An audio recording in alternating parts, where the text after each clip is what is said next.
نبی اکرم صلی اللہ علیہ وسلم فرمایا، ابو سعید خدری رضی اللہ عنہ حدیث کے راوی فرماتے کہتے ہیں، جو کوئی جمعہ کے دن سورۃ الکہف کی تلاوت کرے تو اللہ تعالیٰ اس کے لیے 2 جمعہ کے درمیان جو ہے نور روشن کر دے گا۔ جو کوئی جمعہ کے دن سورۃ الکہف کی تلاوت کرے تو اللہ 2 جمعوں کے درمیان اس کے لیے نور کو روشن کر دیتا ہے۔ اور لائٹ، روشنی کبھی فائدہ مند چیز ہے، اس میں انسان کو دکھتا ہے، اور اندھیرا نقصان دہ اس لیے کہ اس میں آپ نہیں جانتے کیا آگے ہو سکتا۔ تو نور ہدایت آپ کے لیے کر دیتا ہے کہ 2 جمعہ کے بیچ میں یہ نور چمکتا رہتا ہے آپ کے لیے۔ کیا کرنا ہے اس دن؟ سورۃ الکہف کی تلاوت کرنا ہے پورے جمعہ میں۔ تو جمعہ کب چالو ہوتا ہے؟ جمعرات کی رات سے، تو وہاں سے لے کر تو دوسرے دن تک کبھی بھی کر سکتے، کوئی ضروری نہیں جمعے کی نماز سے پہلے، کوئی ضروری نہیں جمعے کی نماز کے بعد، کوئی ضروری نہیں جمعہ کے دن فجر کے بعد۔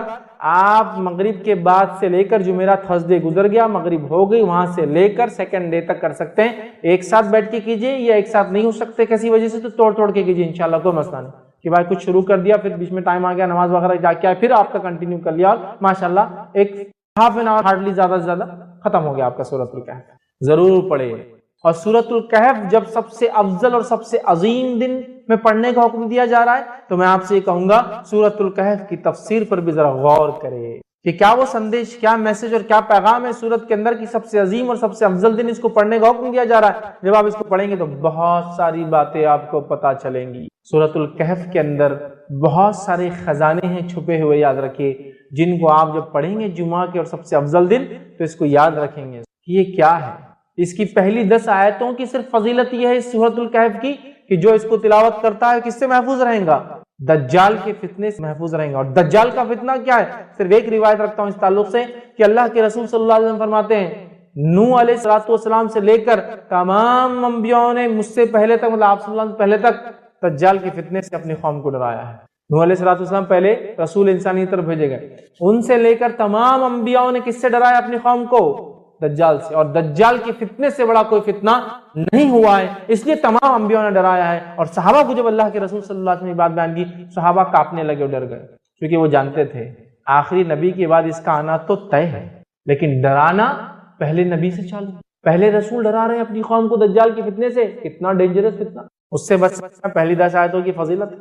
کچھ نہ کچھ تو پیغام ہے ان 10 آیتوں میں، کھولیے اس پیغام کو، جائیے اس کی تفسیر اور اس کی گہرائیوں میں، پھر پتہ چلیں گا کیا اسٹرانگ میسج اللہ دے رہا ہے، کیا سگنلز پاس کیے جا رہے روز قیامت جو سب سے بڑا فتنہ آنے والا ہے اس سے بچنا ہے۔ تو یہ ہے میرے طرف سے پیغام اور ہدایت، دیکھو، ڈیکوڈ کرو اس کے پیغاموں کو، ان میسیجز کو دیکھو، اس کی تفصیلات میں جاؤ، اس کی تشریح میں جاؤ، اس کی گہرائیوں میں جاؤ، اور اپنے آپ کو اور اپنے آنے والی نسلوں کو دجال کے فتنے سے بچا لو۔ وہ دجال جو عظیم آنے والا ہے سب سے بڑا، اس کے علاوہ چھوٹے موٹے دجال تو انشاءاللہ یوں ہی نکل جائیں گے۔ سب سے بڑے فتنے کا اس کے اندر حل ہے 10 آیتوں میں، ایک روایت میں کہ پہلی 10 آخری 10 کی بھی الفاظ ہے ایک حدیث کے اندر کہ آخری 10 بھی دجال کے فتنے سے نہ جاتے، سمجھا؟ سورۃ الکہف پڑھیے، نوجوانوں کے واقعے سے چالو ہوتی ہے جو اپنے رب پر ایمان لائے اور پھر وہ اپنی جانوں کو بچانے ایک گفا میں چھپ گئے، رب العزت نے ان کو نشانی بنا دی۔ جب اٹھے پتہ نہیں کتنے 100 سال بعد، بادشاہ ختم ہو چکا تھا، لوگ ایمان لا چکے تھے، یہ ایمان لائے تھے، کوئی ایمان والا نہیں تھا۔ جب یہ اٹھے دینوں سے تو سب ایمان والے تھے، لوگوں نے پہچان لیا، کہا اچھا تم تو وہ، تمہارے قصے مشہور تھے، لوگ بولتے تھے کچھ نوجوان چلے گئے، وہ تم پہچان لیا۔ لوگ پڑھیے سورت، اس دن خاص کیا ہوتا ہے جب یہ پڑھ لیتے ہیں آپ تو ایک جمعہ سے دوسرے جمعہ ایک نور آپ کے لیے روشن کر دیا جاتا ہے۔ یہ سورۃ الکہف کی فضیلت ہے خاص طور سے جمعہ کے دن پڑھے جانے کے لیے، ٹھیک ہے؟ آئیے اب اس اوپر والی حدیث میں ایک جو نقطہ ہم کو اضافی ملا، اس سے پہلے کی حدیث میں بھی سیم تھا، آدم علیہ السلام پیدا کیے گئے، توبہ کیے، جنت میں ڈالے گئے، دنیا میں بھیجے گئے، انتقال ہوا اسی دن، یہ باتیں تو پتہ چل گئی ہم کو، لیکن ایک اضافی چیز تھی اس کے اندر، وہ یہ تھی اس میں ایک گھڑی آتی ہے، ایک ٹائم ہے جس میں مانگی گئی دعا اللہ رد نہیں کرتا سوائے حرام چیز نہ مانگی جائے۔ آئیے اس کے تعلق سے تھوڑی سی تفصیلات دیکھتے ہیں۔ ابو داؤد کی روایت ہے، نبی اکرم صلی اللہ علیہ وسلم فرما کہا جمعہ کا دن 12 ساعت میں جو ہے 12 گھڑیاں اس کے اندر ہوتی ہے، 12 پارٹس جس کو بول لیجیے عام زبان میں، ٹھیک۔ تو اللہ کے رسول صلی اللہ علیہ وسلم فرماتے جمعہ کے دن میں 12 ساعت ہے، 12 گھڑیاں ہیں، 12 گھڑیاں ہیں یا 12 گھڑیوں کا ہوتا ہے۔ اس میں ایک گھڑی ایسی ہے کہ مسلمان اس گھڑی کو پا کر اللہ سے جو مانگتا ہے تو اللہ اسے ضرور دیتا ہے، لہذا اسے تم عصر کے بعد آخر گھڑی میں تلاش کرو۔ جمعہ کا دن 12 گھڑیوں میں آپ نے فرمایا تقسیم ہوتا ہے، اس میں ایک گھڑی ایسی ہے جس گھڑی کے اندر جو مومن دعا مانگتا ہے اللہ اس کی دعا کو رد نہیں کرتا ہے، اور اس گھڑی کو تم عصر کے بعد تلاش کرو، یہ آپ سے فرماتے ہیں، اور تم عصر کے بعد آخری گھڑی میں اس کو تلاش کرو۔ تو گویا جمعہ پورا دن ہے، پورے دن میں عصر کے بعد سے لے کر، اور ہم جانتے ہیں نا دن کب بدلتا ہے، تو میں سمجھ رہا ہوں علم ہوگا، دن مغرب سے بدلتا ہے اسلام میں، رات کے 12 بجے کے چکر میں مت جائیے، ٹھیک ہے، مغرب سے دن بدلتا ہے۔ اس کی دلیل کیا ہے؟ بہت زیادہ تفصیلات میں نہیں جاؤں گا۔ جب رمضان کا مہینہ آتا ہے تو پہلے کیا پڑھتے ہیں؟ تراویح، اور بعد میں روزہ رکھتے ہیں نا، تو مغرب ہوتے ہی چاند دکھ گیا، رہے رمضان شروع ہو گیا، اب تراویح ہوں گی آج، سمجھے آپ؟ ٹھیک ہے، تو مغرب سے شروع ہوتا ہے، اسی لیے جمعہ سے ایک دن پہلے کو اردو زبان میں کیا بولتے ہیں؟ جمعرات، جمعہ کی رات آنے والی ہے، آگاہ ہو جاؤ، ٹھیک ہے، اسی لیے اس کو بولتے ہیں جمعرات، کہ جمعہ کی رات ابھی آ جاتی، یہ دن اہتمام کرو اس کا، ابھی سے پالو۔ تو گویا جمعرات کی رات، تھرسڈے کے دن مغرب سے جمعہ شروع ہوتا ہے، اسی لیے اس کو اردو میں جمعرات بولتے ہیں، جمعہ کی رات آج آ جاتی ہے ایک دن پہلے، پھر جمعہ آتا ہے۔ اب جمعہ کے دن عصر کے بعد آپ سے فرمایا اس کو تلاش کرو، تو جمعہ کے دن عصر کے بعد بولے تو دن کب ختم ہوتا ہے؟ مغرب میں، مغرب سے کیا لگیں گا؟ یوم السبت، ہفتہ لگ جائیں گا، سنیچر لگ جائیں گا، ٹھیک ہے، تو گویا عصر سے مغرب کے بیچ میں ہے۔ اس گھڑی میں مانگی گئی دعا کو اللہ رد نہیں کرتا سوائے حرام چیز نہ مانگی جائے، ڈن۔ بہت سارے لوگ مصیبتوں سے، بیماریوں سے، تکلیفوں سے، پریشانیوں سے، جسمانی پریشانیوں سے، گھریلو پریشانیوں سے، مالی پریشانیوں سے پریشان ہیں، بس اٹھا لیجیے اس دن کا فائدہ، منا لیجیے اس دن کو، حقیقت میں منا لیجیے اپنے رب کو، کروا لیجیے اپنی دعا قبول، رد نہیں کرتا اللہ مومن کی دعا سوائے حرام چیز نہ مانگے۔ تو آپ سے فرماتے ہیں اللہ ضرور دیتا ہے، لہٰذا اسے تم عصر کے بعد آخری گھڑی میں تلاش کرو۔ تو دیکھیے آپ کتنی فضیلت ہے اس یوم الجمعہ کی، جمعہ کے ایک دن کی، یاد رکھیے۔ تو آپ کوئی انسان یہ گھڑی کو کبھی غلطی سے بھی ضائع نہ ہونے دیں، خوب فائدہ اٹھائے اس گھڑی کا، یاد رکھیے، ٹھیک ہے۔ تو اللہ تعالیٰ نے جمعہ کے دن میں بھی عصر کے بعد کے وقت کوئی خاص فضیلت دی تھی جمعہ کے دن کے، تاکہ اس میں کیا جائے عمل بہت بہترین ہوتا ہے، دعا کے اعتبار سے قبول ہو جاتا ہے۔ اور جمعہ کب سے چالو ہوتا ہے میں تفسیر رکھ چکا ہوں، یہ تھرسڈے کے دن مغرب سے سورج غروب ہونے سے لے کر فرائیڈے کے دن سورج غروب ہونے تک چلتا ہے۔ اس کو اردو میں جمعرات کی رات، جمعرات ہی ایکچولی وہ جمعہ کی رات ہی ہے، جمعرات کی رات سے لے کر ہفتہ لگنے سے پہلے جمعہ کی مغرب تک ہوتا ہے، یاد رکھ، ٹھیک، تو اس میں پالے۔ اسی طرح جو ہے ابو داؤد اور حاکم اور نسائی کی روایت ہے، اس روایت کے اندر ہے اسے عصر کے بعد آخری ساعت میں تلاش کرو۔ تو گویا عصر کے بعد آخری حصے میں یہ وقت آتا ہے جس میں ہم خوب دعائیں کریں، یاد رکھیں۔ تو یہاں پتہ چلا کہ عصر کے بعد ہم کو یہ دعا کرنا چاہیے۔ اب آئیے ایک اور فضیلت اس دن کی کیا ہے۔ الحمدللہ ہم تمام مرد اور خواتین اس خطبہ جمعہ کے لیے جمع ہوئے ہیں۔ انشاءاللہ عزیز اس مختصر سے وقت میں جس ٹاپک اور جس عنوان پر ہم بات کریں گے وہ ہمارا جو کڑی اور سلسلہ چلا تھا، امت مسلمہ کو درپیش چیلنجز اور اس کا حل کیا ہے۔ اس چیلنج کے اندر آج 10واں اور آخری چیلنج میں آپ کے سامنے رکھنے کی کوشش کروں گا، جو امت مسلمہ جو ہے فیس کر رہی ہے، جو امت مسلمہ جس کے سامنے جو کھڑا ہے، اور یہ بڑا اہم چیلنج ہے، یاد رکھیے، اس لیے کہ کہیں نہ کہیں اب آج جس چیلنج کی ہم بات کریں گے یہ 10واں اور آخری ہے، لیکن اس کا تعلق ہر اس پوائنٹ سے تھا جو ہم نے اب تک دیکھا ہے۔ پورے کے پورے جو کڑی میں ہم نے آج 10واں ہے، تو 9 جو اس سے پہلے پوائنٹس دیکھے تھے جو شرک سے شروع ہوا تھا، اور لاسٹ جو پوائنٹ ہم نے جو اس پہ کور کرنے کی کوشش کی تھی، وہاں تک اگر آپ آئے تو یہ کہیں نہ کہیں ایک اہم اس کا ٹکڑا ہے یا اہم حصہ ہے۔ اس پوائنٹ کے، اس نقطے کے، اس چیز کے نہیں ہونے کے نتیجے میں یہ تمام مسائل سے امت مسلمہ جوجھ رہی ہے۔ اگر یہ مسئلہ حل ہو جاتا تو کچھ نہ کچھ حد تک امت مسلمہ مسائل آتے تو اس کو لڑنے کے لیے، اس کا جواب دینے کے لیے، ان مسائل کو حل کرنے کے لیے ریڈی ہوتی اور تیار ہوتی، یاد رکھیے۔ اور آج کا جو ہمارا جو خطبے کا جو ٹاپک ہوگا، یاد رکھیے، وہ ہے تھنک ٹینک۔ تھنک ٹینک مطلب یہ ہوتا ہے کہ کسی بھی قوم اور امت کے پاس ایسے لوگ افراد ہوتے ہیں جو اس پہ کوئی مصیبت، تکلیف، دکھ، پریشانی یا فیوچر میں امت کیا کریں گے، مستقبل میں امت کیا کریں گے، اس کے بارے میں وہ پہلے سے پالیسی بنا لیتے ہیں، گائیڈ لائنز بنا لیتے ہیں، طریقہ کار بنا لیتے ہیں، جسو کہتے کیسے ان مسائل سے جوجیں گی اور امت کیسے گزریں گی اور آگے بڑھیں گی، وہ پہلے سے وہ ساری چیزیں امت کے سامنے رکھ دیتے ہیں۔ اور اس کے بعد جب وہ چیزیں، وہ مسائل درپیش ہوتے ہیں تو امت ان چیزوں کو دیکھتی ہے، رہنمائی آلریڈی موجود ہوتی ہے، امت اس رہنمائی کو لیتی ہے اور امت ان مسائل سے گزر جاتی ہے۔ ابھی امت کے پاس تھنک ٹینک نام کی کوئی چیز نہیں، یاد رکھی، مطلب وہ لوگ، وہ طبقہ جو سوچے اور امت کو جواب دے کہ امت ان مسائل سے گزر رہی ہے یا یہ مسائل آنے والے، چلی گزر رہی ہے وہ ایک الگ بات ہے، آنے والے ہیں اور اس کا حل یہ ہے، شریعت نے یہ بتایا، اور دنیاوی راستے یہ ہے، ہم جس ملک میں رہتے ہیں اس کے لا آف دی لینڈ یہ ہے، اور اس میں ہم اس طریقے سے اس مسئلے سے ایسے جوجیں گے، ایسے نکلیں گے، اور آگے کا لاہ عمل، آگے کا طریقہ کار، فیوچر پلاننگ اور مستقبل میں امت کیا کریں گی اس کا حل یہ ہے۔ لیکن امت مسلمہ کے پاس ایسی کوئی چیز نہیں یاد رکھی۔ یقیناً جو بات میں کہہ رہا ہوں یہ کوئی نئی چیز نہیں یاد رکھی۔ نبی اکرم صلی اللہ علیہ وسلم جب تک دنیا میں تھے تو اللہ رب العزت آپ کو وحی کے ذریعے گائیڈ کرتا تھا۔ تو اب نبی اکرم صلی اللہ علیہ وسلم دنیا سے جانے والے تھے، سلسلہ وحی کا رکنے والا تھا، تو اللہ کے رسول صلی اللہ علیہ وسلم نے ہم کو الٹرنیٹ کیا دیا تھا؟ اللہ رب العزت نے ہم کو کیا دیا کہ نبی اکرم صلی اللہ علیہ وسلم کے دنیا کے جانے کے بعد ہم لوگ کیسے کریں گے کام؟ ایشوز، مسائل، پرابلمز تو آنے والے، آگے بھی آتے رہیں گے، تو سلوشن کیا ہے اس کا، کیسے نکالیں گے ہم؟ تو اللہ رب العزت نے نبی اکرم صلی اللہ علیہ وسلم کی حیات میں وہ طریقہ کار بتا دیا تھا، یاد رکھیں، کہ امت اپنے مسائل کیسے نکالیں گی۔ اور وہ آیت کا ایک حصہ ہے جو میں نے آپ کے سامنے تلاوت کی۔ اللہ رب العزت یاد رکھیے اس آیت کے اندر سورہ آل عمران سورہ نمبر 3 اور آیت نمبر 159 اس میں اللہ فرماتا ہے اور کہتا ہے، جو آیت میں نے تلاوت کی تھی، اللہ فرماتا ہے وَشَاوِرْهُمْ فِي الْأَمْرِ، اے نبی صلی اللہ علیہ وسلم جب کوئی مسئلہ ہو جائے تو ان صحابہ کے ساتھ بیٹھ کے مشورہ کر لینا۔ وَشَاوِرْهُمْ فِي الْأَمْرِ مطلب اب آگے کیا پلاننگ کرنا ہے، آپ صحابہ کے ساتھ بیٹھنا اور اس کو پلان کر لینا۔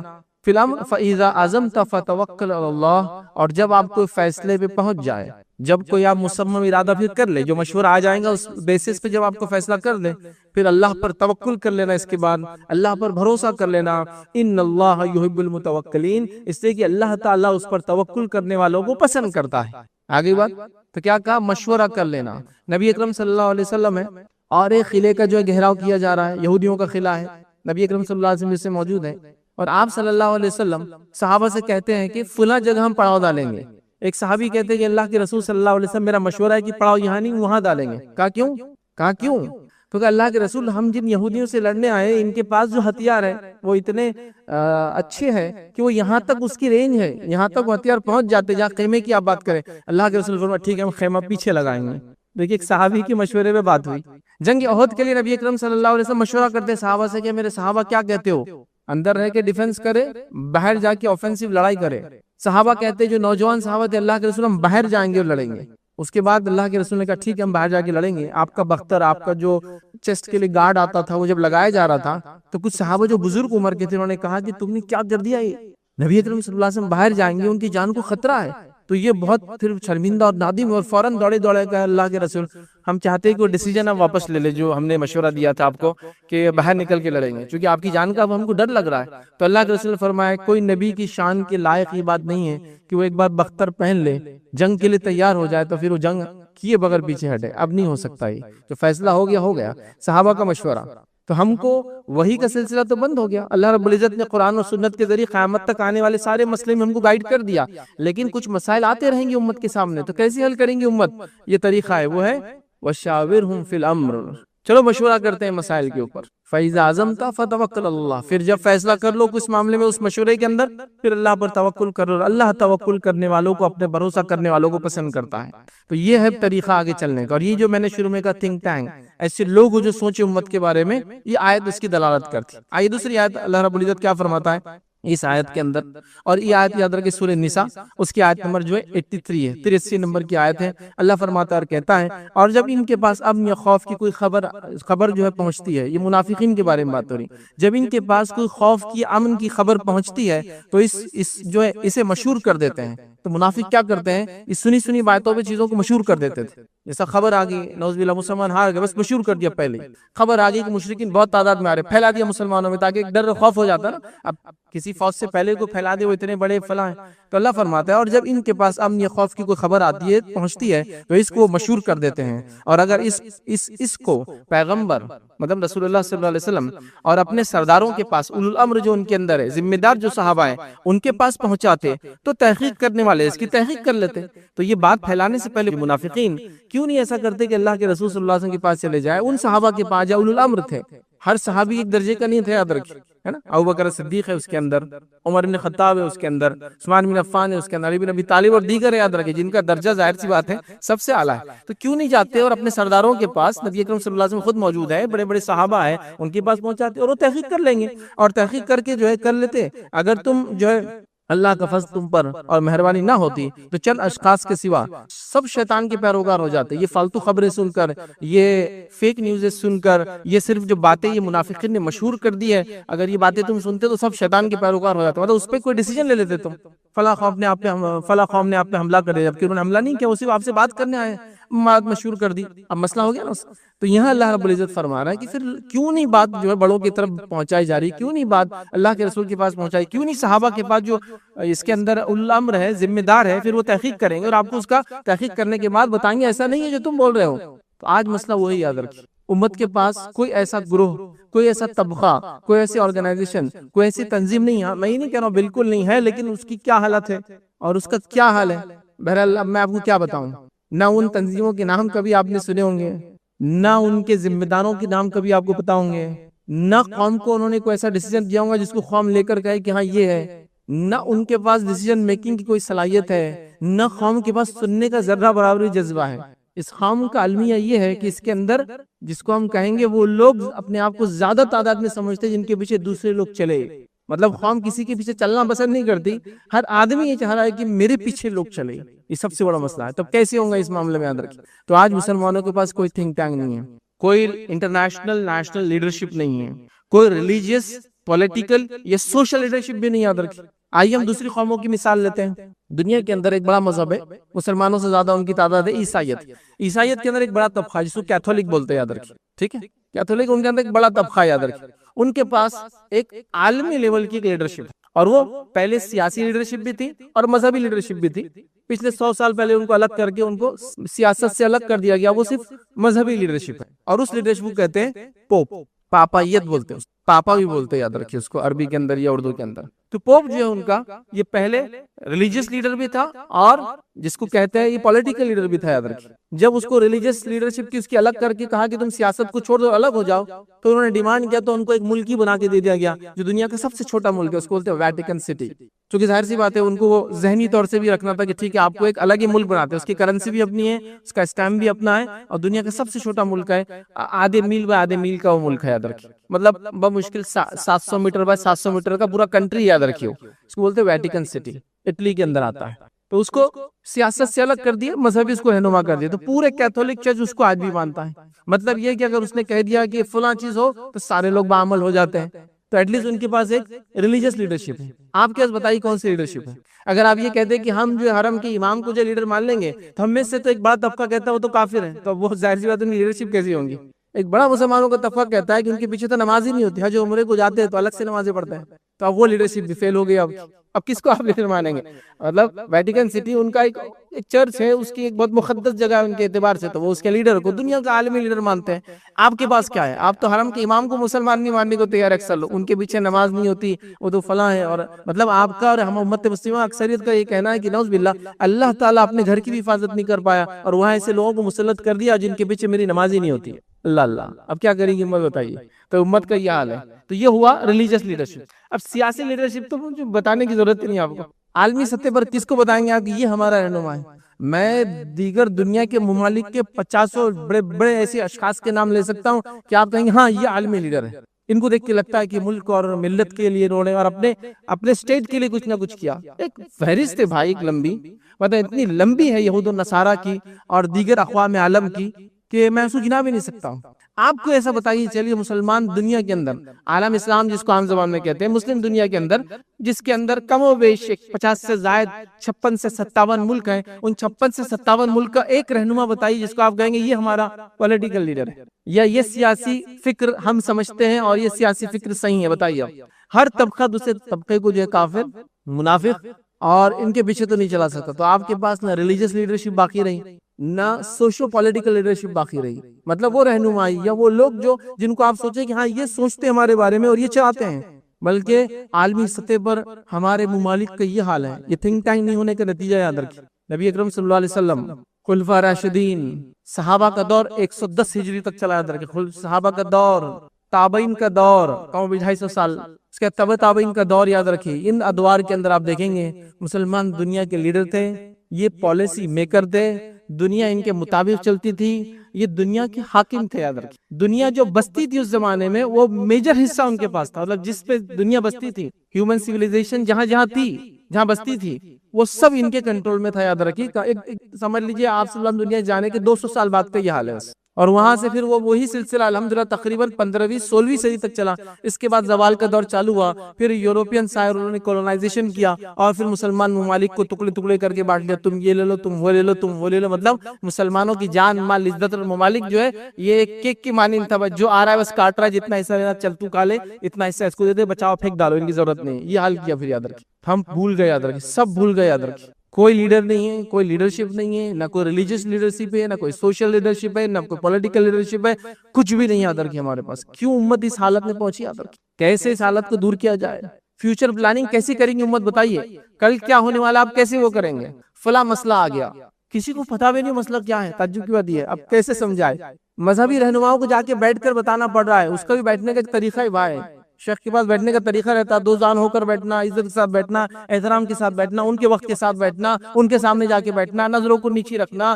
پھر انہیں وقت دینا، پھر آپ نے ان کو مسئلہ سمجھانا کہ انہوں نے فیصلہ لینا اگلا کیا کرنا ہے۔ تو اگلا آدمی خود بولتا ہے یہ کیا فیصلہ دیں گا بعد میں میرے، جس کو مسئلہ سمجھانے کے لیے مجھے 4 گھنٹے 40 دن لگے، پہلے جا کر ٹائم لے کر 4 گھنٹے میں سمجھا پائے، تب بھی ان کو سمجھا اچھا ٹھیک ہے آپ بول رہے تو ہم بول دیتے ہیں، کیا فیصلہ ہوں گا میں نہیں سمجھ پاتا ہوں، امت کا، ان کا مستقبل کا، سیاسی حالات کا، سماجی حالات کا، ٹیکنالوجی وائز جو حالات آ رہے ہیں، چلو باقی چھوڑ دو، سائنس اور ٹیکنالوجی کی ترقی کہاں پہنچ رہی ہے یاد رکھیے۔ اب کیسے آپ کو کوئی گائیڈ کرے گا کہ کل جو آنے والی ٹیکنالوجی اس میں حلال و حرام کیا ہے، کھانے پینے سے لے کر دوائیوں سے لے کر ہر چیز میں ٹیکنالوجی کس لیول پر جا رہی ہے آپ سوچ بھی نہیں سکتے۔ مطلب جو چیزیں پہلے سمجھ میں نہیں آتی تھی، دکھتی نہیں تھی، وہ آپ اب محسوس کر سکتے ہیں۔ جو پہلے آپ مثال لے لیجئے میرے، آپ نے انگور کھایا، اس سے پہلے آپ بیج والا انگور کب کھایا تھا آپ نے، سے پہلے آپ سمجھ رہے ہیں؟ تو سائنس اور ٹیکنالوجی کہاں جا رہی ہے یاد رکھیے۔ آپ نے سنترا اور موسمبی تو کھائی تھی، لیکن اس کے بیچ کے کتنے فروٹس آ گئے، کتنے، اس کسی کینو بولا جا رہا ہے کہ سنترے کی طرف زیادہ، موسمبی کی طرف کم فلاں ہے، یہ سب سائنس ٹیکنالوجی کا نتیجہ ہے کہ کئی الگ الگ پھلوں کو ملا کر اگلے پھل دے رہے۔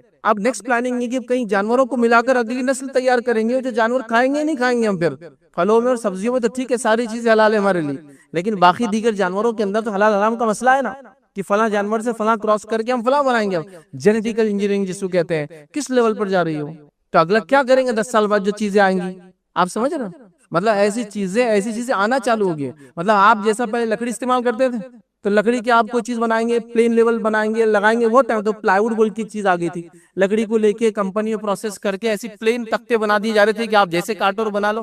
تو آپ کو پتا ہے آج کل گوشت اور میٹ میں بھی ہوتا ہے، مطلب مختلف جانور گوشت لے کے اس کو چٹکا کر مارکیٹ میں بیچا جاتا ہے، اس کو جیلیٹن بولتے ہیں یاد رکھیں۔ مطلب ایسا ہے کہ آپ جتنے سائز کا میٹ چاہے اتنے سائز کا آپ کو مل جائے گا، اور آپ وہ کریں تو کیا یہ شرن، کیا اس کی حکم ہوگا؟ ابھی آپ کو لگ رہا بہت دور ہے، 10 سال بعد ان چیزوں کو آپ بکتے ہوئے نظر آئیں گے آپ کو مارکیٹ میں، پھر ہمارا مسئلہ کیا ہوگا، کون ہم کو جواب دیں گا؟ دواؤں کے اندر فلاں ادویات میں فلاں چیزیں میں کون بتائیں گا امت کو؟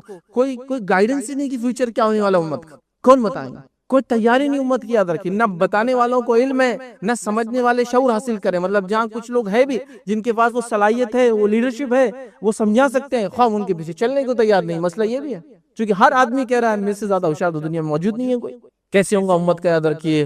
اب اس کے بعد جب لیڈرشپ ختم ہو گئی یاد رکھیے، تھنک ٹینک نہیں رہا ہمارے پاس، انٹلیکچوئلس ہمارے پاس نہیں رہے، ان لوگوں نے آرگنائزیشن کریٹ نہیں کی، تو ہمارے پاس کوئی پالیسی نہیں رہی یاد رکھیے کہ ہم کیسے جئیں گے، کیا کریں گے، کیا کھائیں گے، کب نہیں کھائیں گے، کیا پڑھیں گے، کیا نہیں پڑھیں گے، کہاں بچوں معصیت اللہ جن چیزوں سے ناراض ہوتا ہے ان کو ڈٹ کر کرتے ہیں، دنیا جن چیزوں سے ناراض ہوتی ہے اس کو چھوڑنے کی کوشش کرتے ہیں۔ مطلب اللہ جس سے ناراض ہو اس کی اتنی فکر نہیں ہوتی کہ اس کے چھوڑنے سے کیا ہوگا۔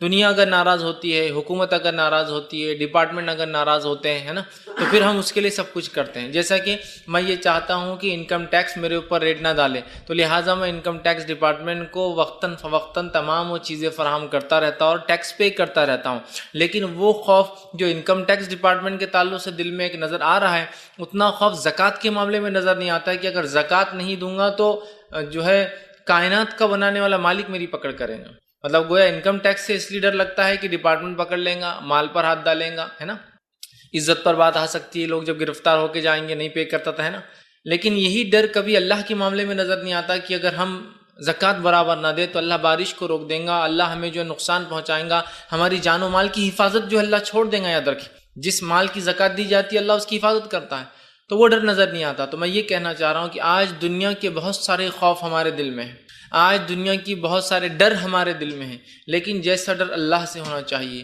جیسا ڈر جہنم سے ہونا چاہیے جو اللہ رب العزت نے بنائی ہیں، جیسا ڈر اللہ کے غضب سے ہونا چاہیے کہ کہیں اگر ہم گناہ اور معصیت کے کام زندگی میں نہ چھوڑے تو اللہ غضب کریں گا، اللہ سخت پکڑ کریں گا، اللہ سخت پرسش کریں گا، اللہ جو ہم سے سوال کرنے والا ہے، اتنا ڈر نظر نہیں آتا جتنا دنیا کے معاملات میں ٹیچر کیا سوال کریں گا، ایگزام میں پیپر میں کیا آ جائیں گا، ڈپارٹمنٹ کیا مجھے فلاں کریں گے، اگر یہ کام نہیں کروں گا تو اس کا اثر میں تجارت پر ایسا آئے گا۔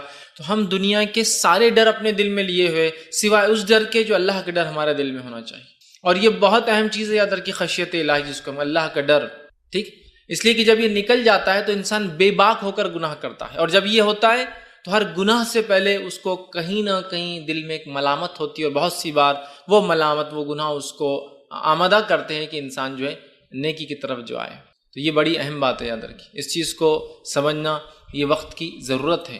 ہم جیسا دیگر چیزوں سے دنیا میں ڈرتے ہیں، اس سے کئی گنا زیادہ ہمیں اللہ کا ڈر ہونا چاہیے، اور ایسا ڈر جو ہمیں صحیح سمت میں لے کر چلے، ایسا ڈر جو ہمیں گناہوں سے بچنے میں جو مدد کرے، ایسا ڈر، ایسا خوف، ایسی خشیت اللہ کی کہ جو ہمیں جو ہے معصیت کے کاموں سے روک لی، بڑی اہم چیز ہے۔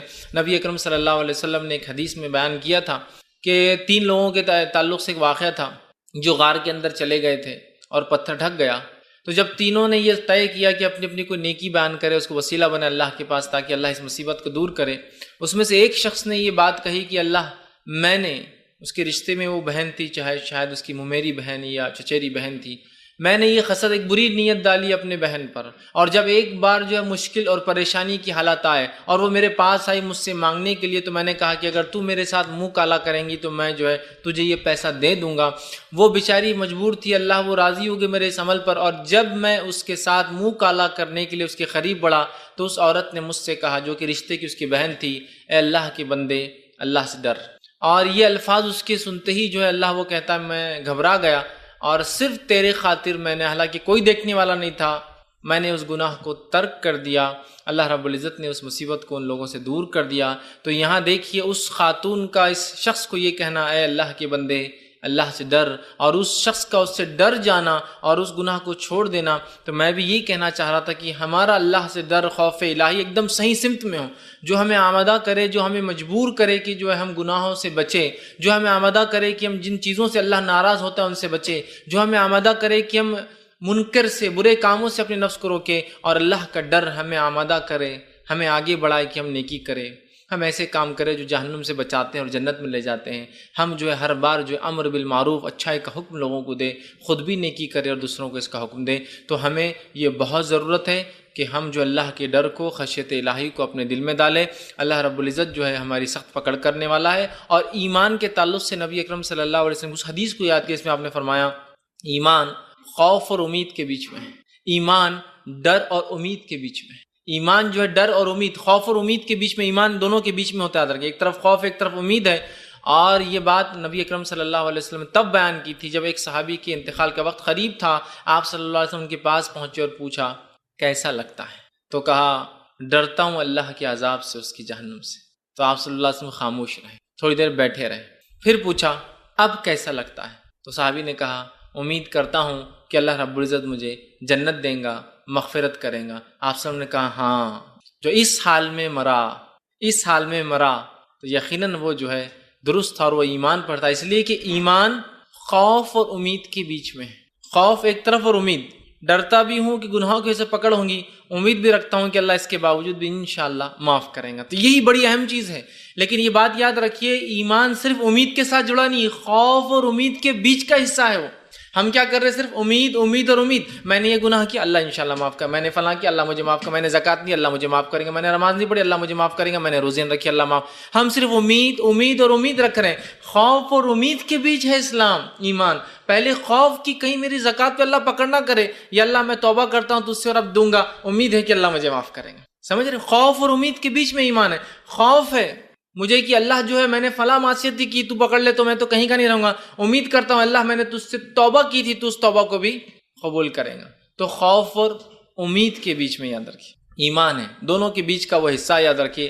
تو ہمیں بھی جو ہے اپنی کیفیت ویسے ہی بنانا ہے کہ خوف اور امید کے بیچ ہمیں رکھنا ہے اپنے آپ کو۔ یہ بڑی اہم چیز ہے یاد رکھیے، خوف اور امید کے بیچ ہم رہیں، ورنہ آج ہم دیکھ رہے ہیں صرف امید کر رہے ہیں کچھ لوگ، اور کچھ لوگوں کا حال ہے صرف خوف کا معاملہ کر رہے ہیں۔ ویسے خوف کا معاملہ بڑا کمزور نظر آتا ہے، امید ہی ہم لوگوں کو زیادہ ہے کہ ہمیں اللہ معافی کر دیں گا بس، اور خوف کا کوئی ایسی حالات یا کوئی بات نظر نہیں آ رہی ہے ہمارے سامنے۔ تو اس بات کو ہمیں یاد رکھنا ہے، اور ہمیں اپنے دل میں اللہ تعالیٰ کا حقیقی ڈر، حقیقی خوف ہمیں پیدا کرنا ہے، اس لیے کہ اس کے بغیر ہم ایمان کی نہ چاشنی اٹھا سکتے ہیں، اور نہ ہی اس کے بغیر کوئی شخص حقیقی ایمان والا کہلا سکتا ہے اندر کی۔ تو ہمیں اللہ کا ڈر ویسے اپنے نفسوں میں پیدا کرنا ہے جیسے اللہ کا ڈر پیدا کرنے کا حق ہے، یاد رکھیے، حق ہے۔ آئیے چند باتیں میں آپ کے سامنے اسی عنوان کے تحت رکھنے کی کوشش کروں گا، جو کہ ایک بہت اہم عنوان ہے، ایسا عنوان جو انشاءاللہ ہمیں گناہوں سے بچائیں گا، ایسا عنوان کہ اگر یہ ڈر پیدا ہو جائے تو ہم جو ہے انشاءاللہ عزیز بہت سارے نیک کاموں میں آگے بڑھیں گے،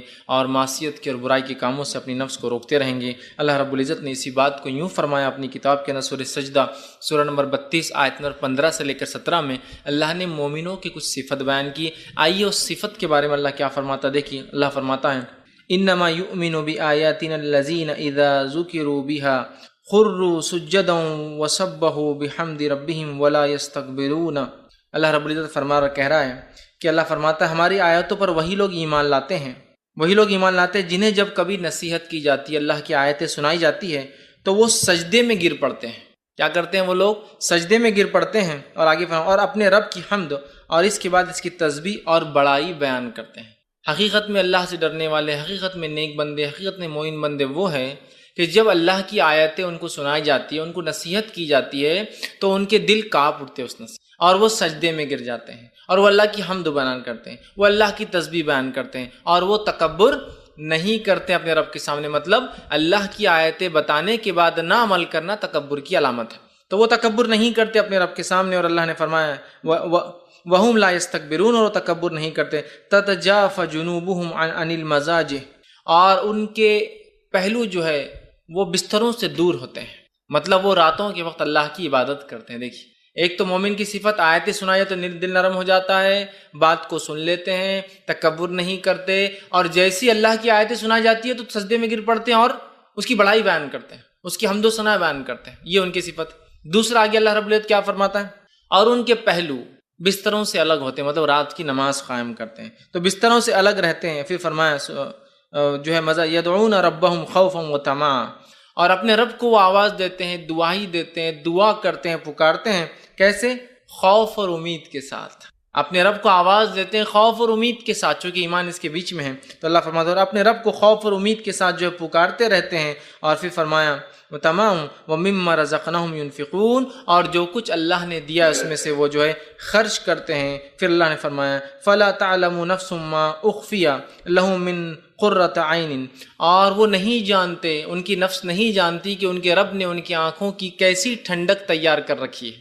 مطلب جنت کی بات ہو رہی کہ وہ لوگ جانتے نہیں، حالانکہ ان کی آنکھوں نے دیکھا نہیں ہے کہ ان کے رب نے کیا ٹھنڈک تیار کر رکھی، پھر بھی وہ اللہ کی آیتوں پر نرم ہوتے ہیں، سن لیتے ہیں، سجدے میں گرتے ہیں، تکبر نہیں کرتے، راتوں میں نمازیں قائم کرتے ہیں، اللہ نے رزق دیا خرچ کرتے ہیں، خوف اور امید سے اللہ کو پکارتے ہیں۔ اللہ نے فرمایا اور وہ حالانکہ جانتے نہیں کہ ان کے رب نے ان کے لیے کیا تیار کر رکھا آنکھوں کی ٹھنڈک کے لیے۔ مطلب چونکہ غائب کی بات جنت ہے، جزاء بما كانوا يعملون، یہ بدلہ ہوگا ان لوگوں کا جو دنیا میں وہ کیا کرتے تھے۔ تو یہاں مومنوں کی جب صفت گنوائی تو ایک صفت گنوائی خوفوں، کہ وہ خوف کے ساتھ اپنے رب کو آواز دیتے، پکارتے ہیں، خوف اور امید کے ساتھ اپنے رب کو پکارتے ہیں۔ ٹھیک، تو ہمیں بھی اس بات کو سمجھنا ہے کہ اللہ کا ڈر، خشیت الہی ایک بڑی اہم چیز ہے، اور اپنی نفسوں میں ہمیں پیدا کرنا ہے، اپنی اولاد کی تربیت اس پر کرنا ہے، اپنے آپ کو اس کے لیے تیار کرنا ہے۔ ورنہ اگر یہ پارٹ، یہ حصہ نکل گیا تو جس بے باکی سے آج دنیا کی محبت کا اظہار کرتے ہیں، دنیا کے پیچھے بھاگ رہے ہیں، وہ کبھی ختم ہونے والی، یاد رکھیے۔ جب تک کہ ایک انسان اللہ کا ڈر حقیقی معنوں میں اپنے دل میں نہ ڈال لے، جیسے کہ صحابہ، تابعین، تبع تابعین کی ہم زندگی دیکھیں، سلف صالحین کی، حقیقت میں وہ اپنے رب سے ڈرنے والے تھے اور خوف اور امید کے ساتھ اپنی زندگی جیتے تھے۔ آج افسوس کی بات ہے ہم صرف امید امید امید اور امید کے ساتھ جی رہے ہیں، جبکہ خوف اور امید دونوں کے بیچ میں ایمان ہے۔ خالی امید کے ساتھ ایمان جڑا نہیں ہے، خوف بھی ہو امید بھی ہو، اس دونوں کے بیچ میں ایمان ہے۔ تو ہم صرف جو ہے خوف کی بات، ہم ایمان کی بات، مطلب جس کو کہیں گے ہم صرف بات کر رہے ہیں امید کی، خوف بھی ہونا چاہیے۔ نبی اکرم صلی اللہ علیہ وسلم نے حدیث میں جو ہے اس تعلق سے اللہ کے ڈر، خشیت الہی کے تعلق سے بیان کیا، اور یہ جو ہے روایت جامع ترمذی کی ہے۔ آپ صلی اللہ علیہ وسلم فرمایا اور کہا، اللہ سے ڈرنے والوں کے تعلق سے حدیث ہے، اور یہ حدیث قدسی ہے۔ آپ صلی اللہ علیہ وسلم نے فرمایا اور کہا، اخرج من النار من ذکرنی یوما او خافنی فی مقام۔ اللہ رب العزت فرماتا ہے، کہتا ہے اخرج من النار، کہ اللہ رب العزت روز قیامت یہ حکم دیں گا فرشتوں کو، اخرج من النار، نکال لاؤ ان لوگوں کو جہنم کی آنکھ سے۔ حدیث قدسی مطلب حدیث قدسی وہ حدیث ہوتی ہے جس میں اللہ کے رسول صلی اللہ علیہ وسلم سیدھا اللہ سے بیان کرتے ہیں، تمہارا رب بیان کرتا، اللہ نے بیان کیا۔ تو اللہ کیا بیان کر رہا ہے سنیے، کہ اللہ تعالیٰ روز قیامت حکم دیں گا کہ آگ میں سے نکال لاؤ فرشتوں، کن لوگوں کو؟ من النار ذکرنی یومن، جس نے مجھے یاد کیا ہو کبھی کسی دن، مطلب سچے دل سے۔ یاد تو ہم روز ہی کرتے ہیں اللہ کو، لیکن سچے دل سے نہیں۔ قرآن بھی پڑھ رہے ہیں تو خیالات کہیں اور رہے، نماز بھی پڑھ رہے تو خیالات کہیں اور رہے، تسبیحات بھی پڑھ رہے تو سارے مسجد کا چکر لگا لے رہے کہ کون کیا کر رہا ہے، تو ہر چیز میں سچے دل سے جس نے مجھے ایک دن بھی یاد کیا ہو نکال لاؤ۔ اور آگے فرمایا یومن او اخافنی فی مقام، اور کبھی مجھ سے ایک بار ڈرا ہو اس کو بھی نکال کے لا لو جہنم سے۔ حقیقت میں کہ گناہ کرنے ہم جا رہے ہو اور اس گناہ کے وقت اللہ کے ڈر کی وجہ سے گناہ چھوڑ دے، لوگوں کے ڈر سے نہیں، یا رشتہ دار کیا کہیں، نہیں، صرف ایک کوئی نہیں تھا، جیسا کہ اس آدمی کا واقعات کیے جو اپنی بہن کے ساتھ ہی رشتے کی منہ کالا کرنا چاہتا تھا۔ وہ عورت نیک تھی لیکن مجبور تھی، اس نے آخر میں کہا جب آدمی بڑھنے لگا، اے اللہ کے بندے اللہ سے ڈر، اور وہ آدمی پیچھے ہٹ گیا۔ یہ اللہ کا ڈر ہے، یہ بڑی اہم بات ہے، یاد رکھیے، یہ بڑی اہم بات ہے۔ تو اللہ کا ڈر، یا پھر یوسف علیہ السلام کو یاد کیجئے، جب جو ہے اس عورت نے یوسف علیہ السلام کے ساتھ منہ کالا کرنا چاہا، جسے مصر کی جو ہے بیوی نے، تو یوسف علیہ السلام کو کوئی دیکھنے والا نہیں تھا، بس اللہ کا ڈر، خشیت الہی، کہ وہاں سے بھاگ کھڑے ہوئے اور اپنے آپ کو انہوں نے محفوظ کر لیا اس عورت سے، ہے نا، اللہ نے ان کو بچا لیا۔ تو یہ بڑی اہم چیز ہے، اللہ کا ڈر، خشیت الہی۔